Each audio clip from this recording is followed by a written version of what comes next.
Because once you find that one thing that works for you, I don't care what technology gives you, this works, it still goes, and it brings back so many memories. But eventually, the kids got bigger. Their bikes got bigger. They got more powerful. I had a 3-speed bike, now they're into 10-speed bikes. And I always felt bad because I always felt like I was holding them back. They couldn't go as fast as they had wanted to. They couldn't go to all the multiple places that they wanted to because they had to wait for me to catch up and pedal. And, you know, a lot of my friends did, but some of them didn't. You know, friends grow apart, you know, you cause distance and everything. But it did show me that when you want something so bad, think about it more than just the moment. Utilize it, take the opportunity, and that bike built resiliency in me. In the beginning, it built resiliency in me to survive. But over time in life, I said, I don't want to just survive. I want to thrive. I want to love what I do. I want to have a thrill. I want to know what it's like to fail and pick myself back up. Because when you survive, you're either constantly picking yourself back up or you're definitely playing it safe. And believe me, I played it safe for a long, long time. My parents were great. I was born and raised in Michigan. Like I mentioned, they're all average height. I've got a brother that's about 6'2". My sisters are like 5, I don't know, 6, 5, 8. It's like once you get past me, it's like, okay, yeah, I guess 6 feet, whatever. You're just taller than me. But the one thing my parents did is that they did not cater to me. They did not what's the word I'm looking? Oh, okay, you know, Amy, we gotta take care of you, we gotta do this. They didn't accommodate anything in the house for me except for a stool. I had multiple stools, you know, in the kitchen, in my bathroom, other places around the house. And when I think about it, I thought, okay, no big deal, you know, that's just living, that's my life.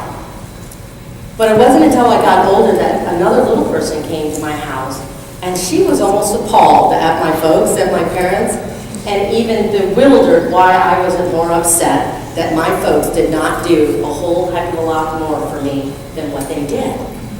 Because me, I'm like, okay, well, this is my norm. I mean, a stool, I can reach the sink. Back in those days, we had a rotary phone. The phone was up on the wall. My folks were not technology people. It took us the longest time to get a color TV, let alone black and white. So I had to climb up the stool to get the phone. But the one thing that I'm so grateful for in my folks is that they helped me to learn to adapt in an environment that I could make mistakes, feel safe, and have someone there with me all the time to say, hey, Amy, what about this way? Let's see if we can figure this out. Because when I went out the big front door, that's a whole world that I wasn't sure what was going to happen. Going to school, friendships, relationships, a job. There are so many different things that are thrown at you that you've got to be prepared, you've got to learn to adapt, and that's where I think the resiliency, at least for me, to maintain the status quo came from, was my growing up. I remember in, well, I skipped ahead here.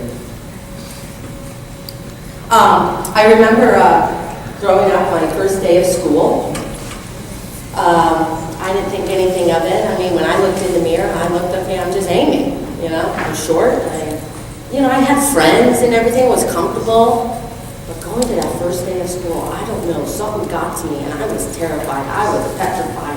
I was bound, determined, and stubborn not to go. Never, ever, I'm not going, I don't want to face that. Of course, my sisters were kind of upset because, you know, they were in like 3rd, 4th grade. They were thrilled to go see their friends and they wanted to get to school. It was also my mom's first day at her first job. Back in those days, in the late 60s, early 70s, for a woman to work and take on a full-time job was big news. It was big for them to do that. And so she worked at the community college. It was her first day. And it was my brother, the only kid, who went to preschool. Not that you had the whole slew of preschools like you do now, but he went to preschool. And they're saying, she's crying her eyes out. She's bound and determined. She refused to go. Her 2 sisters were so mad that they called up Dad. My father worked for Ford Motor Company. He was there for about 5 years. So they called up Dad and said, Dad, you gotta come home. She's refusing to go to school. We're missing our bus and we gotta walk and go. He came home, and I thought for sure I'm in trouble. Man, he's gonna be so mad and so angry. Because here he's looking at this kid just bawling its eyes out, depressed, just, having a hairy fit and refusing, going into a room and all this other stuff. And the one thing that I appreciate my dad, because I live by this to this day, he could have been upset, but he wasn't.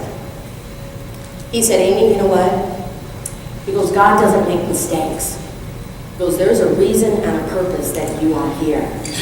Of course, he said it in more kid language, but I'm doing it hopefully more adult. There's a reason and a purpose that you are here, and it may take you your whole life to figure it out.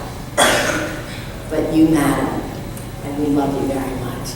And he took me by the hand, put me in the car. Even though I still refused, kicking and screaming, he took me to school. To this day, that meant a lot to me, because often when you are a parent of a disability child who then becomes an adult, it's a world you are unfamiliar with, and you want everything for your child. You may cater to them. You may do everything for them. You may, because you love them, you don't want them to hurt. You know how cruel it can be out there. But the one thing I'm so thankful of is that my dad did not leave me there and get someone to watch me at home.